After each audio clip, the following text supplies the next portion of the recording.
పుకార్లు ఇలాంటివి అసలు పుకార్లు ఎవరు పుట్టిస్తారు? నిజాయితీ లేని హృదయాలే. జీవితంలో లక్ష్యమన్నది లేనివారు ఇతరులలో తప్పులను ఎన్నుతూనే ఉంటారు. ఇది మనకు ఒక విషయం నేర్పిస్తుంది. A true disciple is the one whose eyes are focused on the main thing, main objective of life.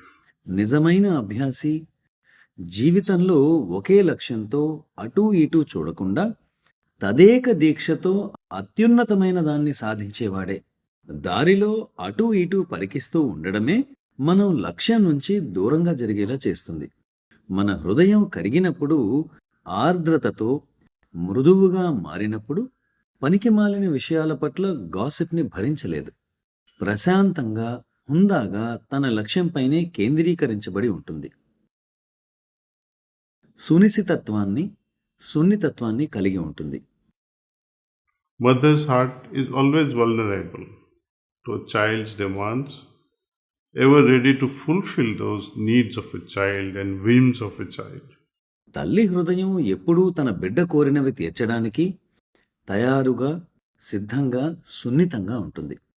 తల్లి ఎప్పుడూ తన బిడ్డ విసిగిస్తోందని అనదు.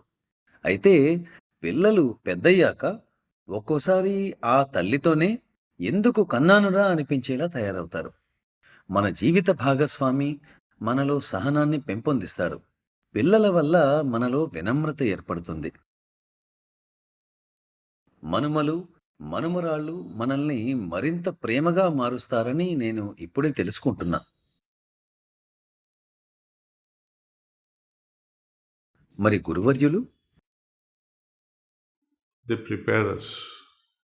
It is their homage by preparing us. వారు మనల్ని సంసిద్ధులను చేస్తారు. మనల్ని సంసిద్ధులను చేయడం ద్వారా, తగిన విధంగా సమర్పింపబడేలా చేయడం ద్వారా అదే వారు భగవంతునికిచ్చే నివాళి. మనల్ని ఒక బహుమతిగా అర్పించడం. ఓ ప్రభూ, ఇదే నా గురుదక్షిణ, ఇదే నా సేవ. ఇది ఇన్ని మాటలతో వ్యక్తమవదు.